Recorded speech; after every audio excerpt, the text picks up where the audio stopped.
Hola, ¿qué tal? Dios les bendiga a todos ustedes. Esta es la quinta clase de la materia Teología Wesleyana. Iniciamos.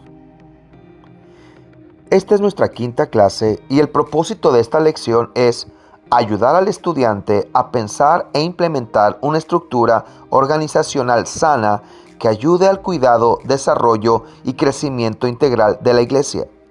Los resultados deseados es que usted pueda conocer y entender la estructura organizacional diseñada por John Wesley. Apreciarás la organización del metodismo primitivo como un medio de gracia para el cuidado integral de la persona y la rendición de cuentas. Entenderá que las estructuras sanas conllevan a modelos que multiplican discípulos, líderes, grupos e iglesias. Iniciemos. Los elementos presentados en esta lección son casi una transcripción literal del capítulo 5 del libro El Wesley Radical, escrito por Howard Snyder. Hemos obviado aquellas partes del capítulo en las que presenta ejemplos o comentarios aplicables al mundo anglosajón, pero no a nuestro contexto latinoamericano. Debido a lo anterior, y para no hacer tediosa la lectura, solo citamos lo que hemos añadido de otras fuentes. John Wesley se dio cuenta de que el vino nuevo se tiene que poner en odres nuevos. Así que la historia de la vida y ministerio de Wesley es la historia de crear y adaptar estructuras para servir al pujante movimiento de renovación. El sistema que emergió desmintió el argumento de que no se puede edificar una iglesia con base en personas pobres y sin educación. Wesley no solo alcanzó las masas, sino que hizo líderes a miles de ellos. Justamente esta multiplicación de líderes es uno de los pilares de plantación de iglesias comunitarias. Al término de unos pocos años después de 1738, el sistema metodista de sociedades, clases y bandas, predicadores itinerantes, casas de predicación sencillas y fiestas de amor trimestrales había sido instaurado y estaba funcionando bien bajo el ojo atento de Wesley. La estructura metodista tiene necesidad de un escrutinio detallado porque a un determinado nivel constituye el genio en todo su movimiento. Los patrones emergentes formaban parte de un sistema de disciplina en comunidad y Douglas Beff, en su estudio sobre las preocupaciones sociales de Wesley, menciona: la disciplina de la iglesia metodista en el siglo XVIII no tiene paralelo en la historia eclesiástica moderna de Inglaterra. Sería considerada como intolerable por la mayoría de los miembros de cualquier comunión cristiana este país hoy. La severidad de esta disciplina y su inmersión en una estrecha comunión serán evidentes al darse una mirada más cuidadosa a todo el sistema. Esta disciplina produjo un cuerpo fervoroso de adherente rápidamente y creciente. Después de 30 años, en 1768, el metodismo tenía 40 sectores con un total de 27.341 personas.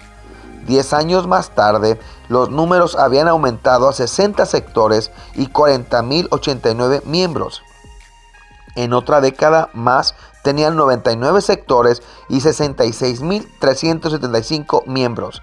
Y para 1798, 7 años después de Wesley, los totales habían dado el salto a 149 sectores con 101.000 miembros. Hacia finales del siglo, 1 de cada 30 ingleses adultos era metodista. La reunión de clase. Las sociedades metodistas fueron pronto divididas en clases y bandas. Quizás sería más exacto decir que las sociedades eran la suma total de los miembros de las clases y las bandas, ya que el punto principal de pertenencia era este nivel de comunidad y membresía más íntimo en una clase. Como requisito, antes de que una persona se pudiera unir a la sociedad, estas fueron creadas con el propósito de facilitar la comunidad e intimidad entre sus miembros. La reunión de clase era la piedra angular de todo el edificio. Las clases eran, en efecto, iglesias en casa, no clases de instrucción como el término podría sugerir, que se reúnen en varias comunidades donde vivían las personas. Los líderes de clase eran pastores y discipuladores. Las tareas del líder de clase, como fueron dadas por Wesley, eran dos: ver a cada persona de su clase por lo menos una vez por semana, con el fin de averiguar cómo prosperaba su alma, aconsejar, reprobar, consolar y exhortar según lo requiera la ocasión; recibir los que están dispuestos a contribuir para la ayuda a los pobres. Número 2. Reunirse con el ministro y los mayordomos de la sociedad con el fin de informar al ministro sobre los que estén enfermos y de alguno que no se comparta como es debido, y no aceptar advertencia. Entregar a los mayordomos lo que han recibido de las distintas clases en la semana precedente. En su sermón La Viña del Señor, Wesley más tarde dio la siguiente descripción de cómo la reunión de clase llegó a funcionar como la parte clave del sistema metodista. Cualquier persona decidida a salvar su alma puede unirse. Esta es la única condición requerida, pero su deseo debe quedar demostrado por medio de 3 señales: evitar todo pecado conocido, hacer todo el bien que esté a su alcance y cumplir con todos los mandamientos de Dios. Entonces esta persona es integrada a una clase adecuada para ella, donde se reunirá aproximadamente 1 hora por semana. Después de 3 meses, si no hay nada objetable en su conducta, se le admite como miembro de la sociedad. A partir de allí podrá continuar con la condición de que se reúna con sus hermanos y viva de acuerdo con la fe que profesa. Las clases se reunían normalmente una noche por semana durante aproximadamente 1 hora. Cada persona informaba sobre su progreso espiritual o sobre necesidades o problemas particulares y recibían el apoyo y las oraciones de los demás. Se brindaba consejo o reprensión según fuera necesario, se arreglaban las contiendas y se aclaraban los malos entendidos, y luego de 1 o 2 horas de esta labor de amor se concluía con oración y acción de gracias. La reunión de clase también se convirtió en el eje central del sistema financiero metodista. Un penique por semana y un chelín por trimestre se convirtió en la regla. Las considerables sumas recaudadas de esta manera, que eran administradas por los mayordomos, eran usadas para los pobres y más tarde proveyeron para el sostenimiento principal de los predicadores itinerantes metodistas. Wesley abogó por la reunión de clase en términos pragmáticos y bíblicos. Dijo: hay algo que no se explica fácilmente en la comunión del Espíritu, que nosotros disfrutamos en una sociedad de cristianos vivificados. No afirmó que la reunión de clase estaba prescrita en la Escritura, pero vio que era un medio prudente de gracia, consistente con la Escritura. Wesley hubiese estado de acuerdo con Henry Fish, que más tarde escribiría uno de los primeros manuales para los líderes de clase. Fish señaló que las Escrituras aún hoy, en el siglo XIX, con frecuencia tocarán áreas enfermas en el cuerpo de Cristo. Es tan claro como hoy en día esa clase de comunión es muy necesaria y tiene la garantía expresa de la Santa Escritura, y que hay algo más que la comunión de la iglesia en el sacramento de la Cena del Señor era disfrutado por los cristianos primitivos.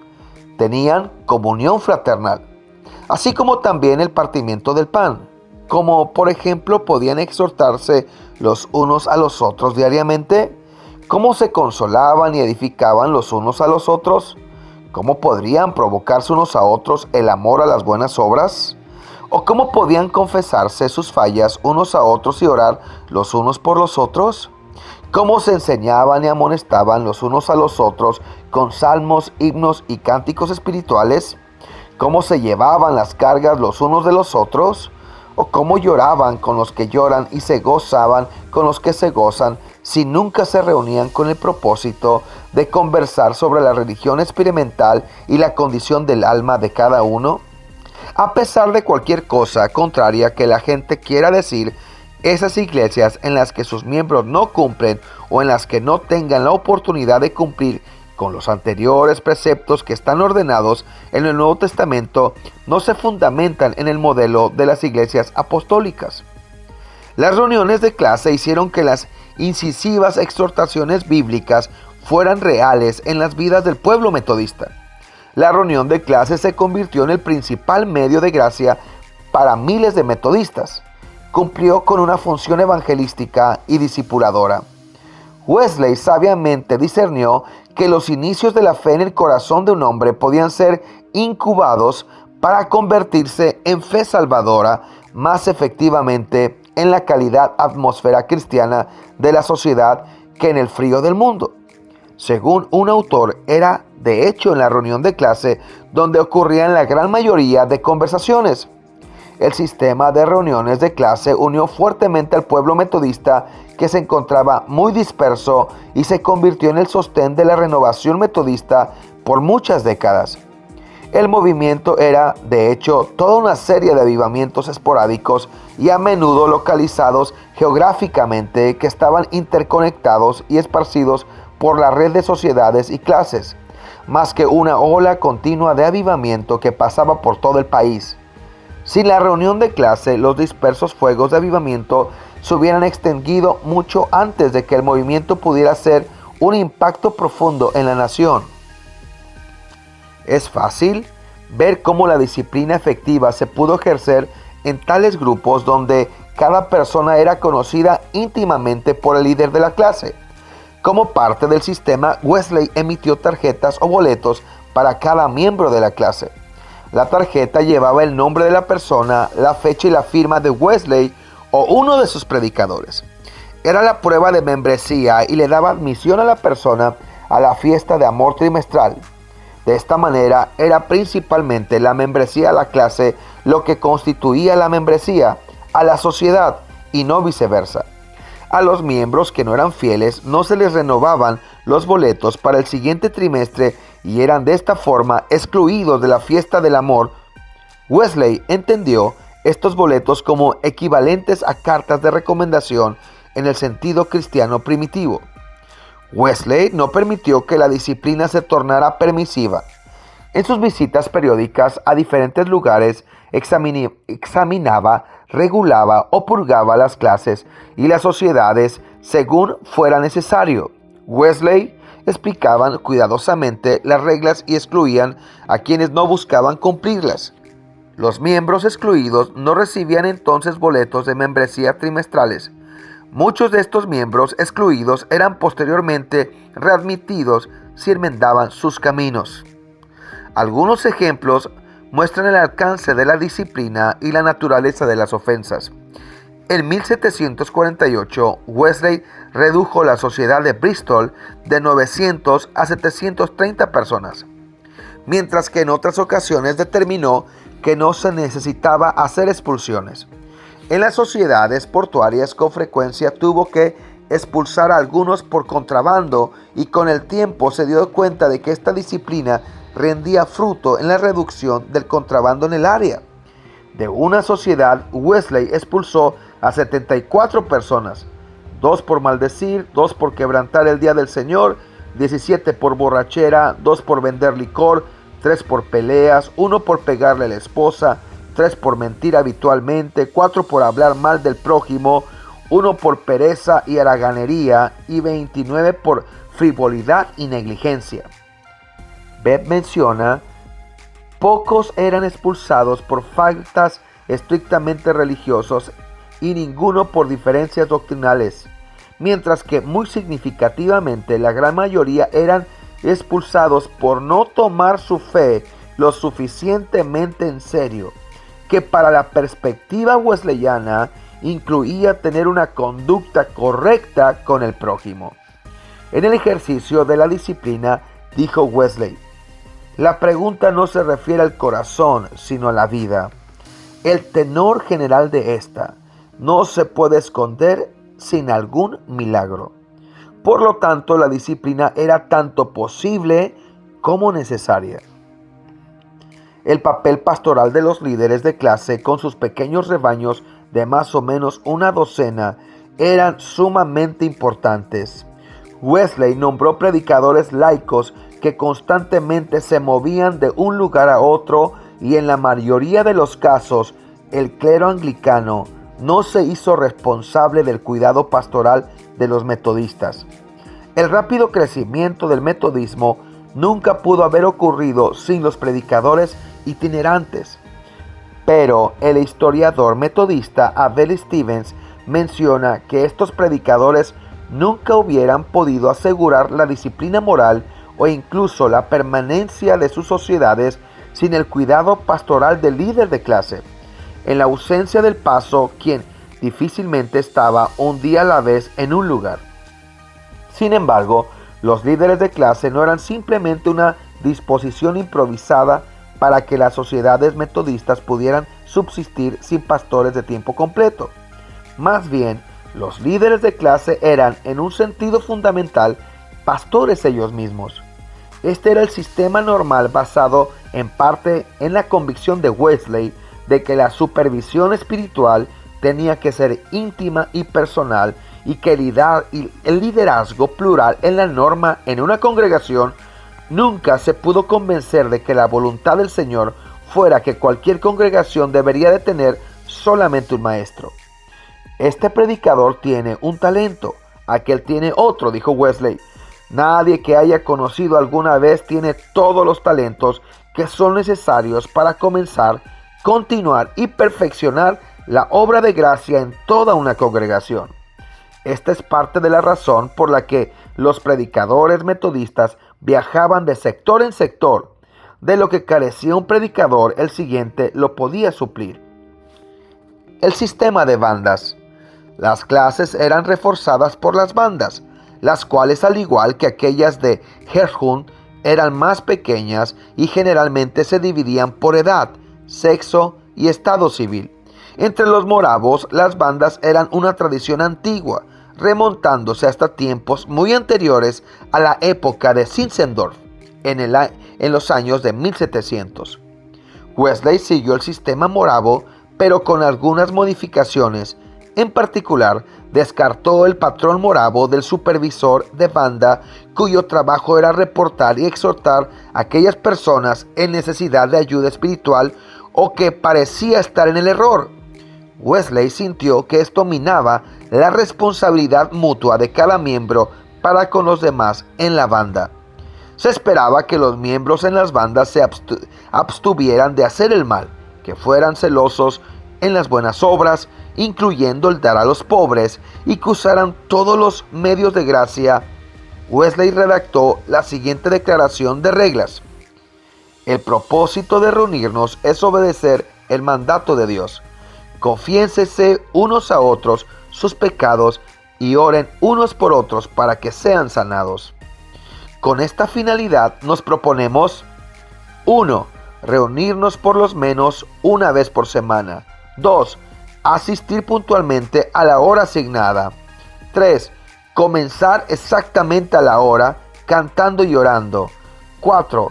Hablar cada uno en orden, libre y claramente, y acerca del verdadero estado de nuestras almas, de las faltas que hemos cometido. Número 5. Terminar cada reunión con una oración de acuerdo a las necesidades de cada persona. 6. Solicitar a alguno de entre nosotros que hable de su propia situación espiritual. Las preguntas que se tenían que hacer cada semana eran: ¿qué pecados conocidos has cometido desde nuestra última reunión? ¿Con qué tentaciones te has enfrentado? ¿Cómo fuiste liberado? ¿Has pensado, dicho o hecho alguna cosa que haya provocado en ti la duda de haber pecado? Las bandas provocaron cierta sospecha y la acusación de ser papistas debido a la práctica de la confesión, pero demostraron ser medios útiles de crecimiento espiritual. A diferencia de las clases, las bandas no eran principalmente disciplinarias, sino que eran una ayuda para el progreso espiritual de aquellos que claramente se habían convertido. Normalmente el tamaño promedio eran de entre 5 y 10 personas. Las bandas, a diferencia de clases, estaban restringidas a las personas que tenían la seguridad de la remisión de sus pecados. Los predicadores itinerantes o asistentes de Wesley tenían que examinar de cerca a cada miembro de la banda y expulsar 2 de cada 3 no creyentes, si en el mejor de su juicio encontraran tantos. Los boletos de la banda se emitían trimestralmente para todos los miembros de las bandas. Estos diferían de los boletos de las clases o las sociedades en varias formas, a veces por la palabra impresa banda o por la letra B en la cara del boleto. Estos boletos funcionaban muy parecidos a los boletos de las clases y permitían a sus portadores ser admitidos a las fiestas de amor, los servicios de pacto y las reuniones de la sociedad. Comprensiblemente, con esta clase de rigor organizaban menos bandas que clases. Juzgando por el número de boletos de bandas y clases que se imprimían, parece que el 20% del pueblo metodista se reunía en bandas, en tanto que la totalidad eran miembros de clases. Ya que las bandas tenían un promedio de alrededor de 6 miembros y las clases de cerca de 12, esto significa que había probablemente cerca de 2 o 3 clases por cada banda. Wesley proveyó un grupo celular aún más íntimo, la sociedad selecta, para aquellos que parecían estar haciendo un marcado progreso hacia la santidad interna y externa, y también instituyó grupos separados para los penitentes. Todas estas estructuras grupales estaban funcionando para 1744. Por consiguiente, Wesley explicó en las actas de la conferencia de 1744 que las sociedades unidas, divididas en clases, consistían de personas que han sido despertadas. Una parte de ellas, que se supone tiene la remisión de pecados, están unidas más estrechamente en las bandas. Aquellos que están en las bandas, que parecen caminar en la luz de Dios, forman parte de las sociedades selectas. Las personas que entre ellos han arruinado la fe se reúnen aparte como penitentes. Wesley puso 3 reglas claras adicionalmente a las reglas de las bandas para las sociedades selectas. Que nada de lo que se hable en esta sociedad pueda ser mencionado nuevamente, no, ni siquiera a los miembros de ella. Cada miembro está de acuerdo en someterse a su pastor en todas las cosas. Cada miembro, hasta que tengamos todas las cosas en común, aportará una vez a la semana todo lo que pueda para formar un fondo común.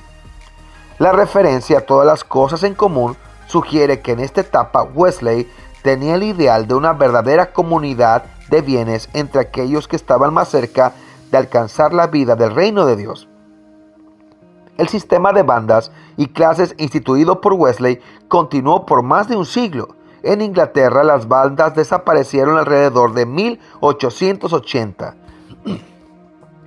mientras que las reuniones de clase sobrevivieron en Inglaterra y América hasta finales del siglo XX, al menos en algunas iglesias metodistas.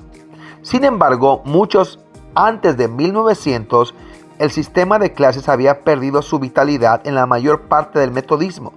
En aquellos lugares donde sobrevivieron, las clases pronto se volvieron legalistas y normalistas. La vida que las sostenía se había marchado desde mucho tiempo atrás. Entre los metodistas británicos, la asistencia a la clase era una condición para la membresía en la iglesia hasta 1912.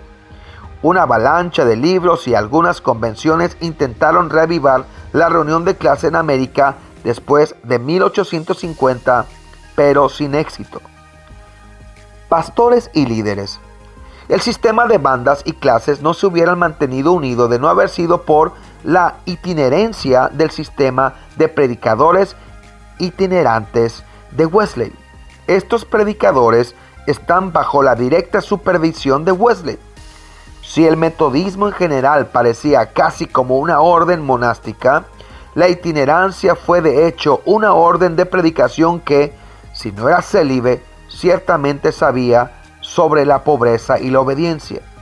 A los itinerantes se le enseñaban a manejar las dificultades en las sociedades, enfrentar las turbas, aguantar los embates del clima, subsistir sin ningún medio, excepto aquellos que se les pueda presentar en sus rutas, levantarse a las 4 y predicar a las 5, diseminar libros y tratados, vivir disciplinadamente y morir sin temor. Lo sorprendente es que así lo hicieron. Wesley les dio reglas estrictas y esperaban que ellos predicaran, estudiaran, viajaran, se reunieran con las bandas y clases, hicieran ejercicios diariamente y comieran con moderación. El extenso sistema de bandas, clases, sociedades y predicadores, junto con los otros oficios y funciones, abrieron las puertas al liderazgo y al discipulado en el metodismo primitivo. Para el momento en que el metodismo había alcanzado 100,000 miembros, a finales del siglo, el movimiento tuvo que haber tenido más de 10,000 líderes de clases y bandas, con quizás el mismo o mayor número de otros líderes. Muchos de estos, al igual que muchos de los líderes de Wesley, eran mujeres, haciendo que Bev llame a Wesley el feminista más destacado del siglo XVIII. Porque les brindó oportunidades a las mujeres en el liderazgo que no se podían encontrar en ninguna otra parte. Ahora, aquí hay algo extraordinario. Uno escucha hoy que es difícil encontrar suficientes líderes para grupos pequeños o para las otras responsabilidades en la iglesia. Wesley puso 1 de cada 10 personas, quizás 1 de cada 5, a trabajar en ministerios y liderazgos significativos. ¿Y quiénes eran estas personas? No los educados ni los ricos con tiempo libre, sino hombres y mujeres, trabajadores, esposos, esposas y jóvenes con poca o ninguna preparación, pero con dones espirituales e ímpetu para servir. La comunidad se convirtió en la incubadora y en el campo de entrenamiento para el ministerio cristiano. Todo esto provocó cierto desdén y burla por parte de quienes criticaban a Wesley. Un hombre, por ejemplo, autor de La Roca de la Eternidad, acusó al sistema de predicadores laicos de Wesley de prostituir la función ministerial al usar hasta los más bajos y más iletrados mecánicos, personas de casi cualquier clase, pero especialmente soldados comunes quien fingen estar llenos de un mensaje del Señor. Su consejo para Wesley fue que sus zapateros se mantengan en sus puestos, que sus calderos reparen sus navíos, que sus barberos se limiten a sus portapelucas y vacías, que sus panaderos se queden en sus artesas, que sus herreros echen leña más apta al fuego que la leña de la controversia. Wesley vio, sin embargo, que esa gente era de los que los verdaderos santos y ministros estaban hechos. Este fue el sistema metodista edificado, ajustado y monitoreado de cerca por John Wesley. Wesley vio al mundo como su iglesia, pero se rehusó a predicar en cualquier lugar donde no pudiera darle seguimiento a través de sociedades organizadas con liderazgo adecuado. Estaba allí para ser discípulos que renovaran la iglesia entera. Conclusión. Vean esta figura, la estructura organizacional del metodismo. Esta figura es la figura 5.1. A diferencia de otros predicadores de la época, el ingenio de John Wesley queda mostrado por medio de la creación de estructuras sanas y funcionales que tenían el firme propósito de cuidar a las personas de forma integral. A la vez, estas estructuras observaban el crecimiento y liderazgo de cada una de ellas.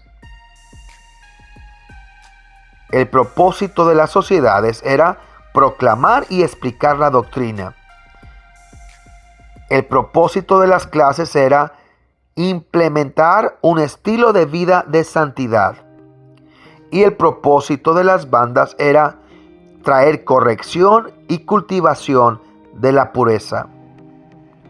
En un grupo habría de 50 a 100 o más miembros y todos eran hombres y mujeres dentro de las sociedades.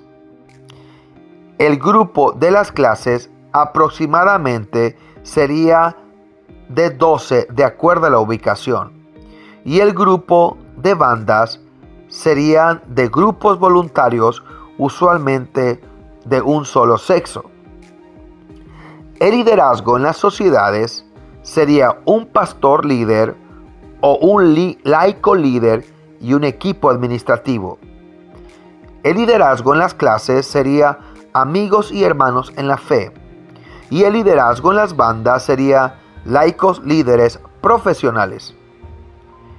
El estilo de liderazgo en las sociedades sería instrucciones y predicaciones. El estilo de liderazgo en las clases sería una persona de ejemplo de participantes. Y el estilo de liderazgo en las bandas sería ser un facilitador y participantes. Forma de la reunión. La forma de la reunión en las sociedades sería formal sin participar. Y dentro de las clases sería informal participando. La forma de la reunión de las bandas sería disciplinado y participar. Frecuencia de las reuniones. En las sociedades sería semanalmente, en las clases sería semanalmente y en las bandas semanalmente o más.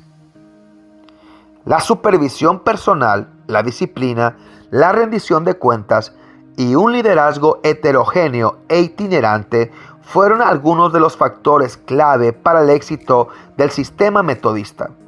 Por medio de estas estructuras, Wesley mostró su interés hacia la comunidad y hacia las personas que las conformaban, haciéndolos participantes de la transformación social que Dios quería. Nuestra región latinoamericana, como lo veremos en la siguiente sección, está siendo golpeada por muchos fenómenos. Estamos llamados a recrear estas estructuras que puedan dar respuesta a sus realidades a través de un evangelio integral que coloque en práctica las obras de amor y misericordia que traigan como resultado una transformación profunda y genuina de nuestras comunidades. Actividades de evaluación. ¿Qué conceptos teológicos llevaron a John Wesley a desarrollar la estructura que desarrolló? ¿Qué estructuras debería aplicar para conocer y cuidar de manera más efectiva a los miembros de su iglesia o casa de paz? Dios les bendiga, mis queridos amigos. Esto ha sido todo por hoy. Ha sido una excelente clase y sin duda esta clase número 5 nos enseña la importancia de tener un proceso de crecimiento en nuestras iglesias y de cómo es tan necesario poder cuidar a la iglesia que el Señor ha puesto en nuestras manos. La importancia de los grupos de célula en casa, la importancia de dar el seguimiento y la importancia de la consejería y el cuidado pastoral de cada persona dentro de las iglesias que se pueden mejorar teniendo redes de grupos de personas que son cuidadas de acuerdo a sus necesidades. Dios les bendiga. Soy el pastor Nicolás Velasco y esto ha sido todo por hoy. Ha sido una gran lección. Les amamos y nos vemos para el review en nuestro WhatsApp. Bendiciones.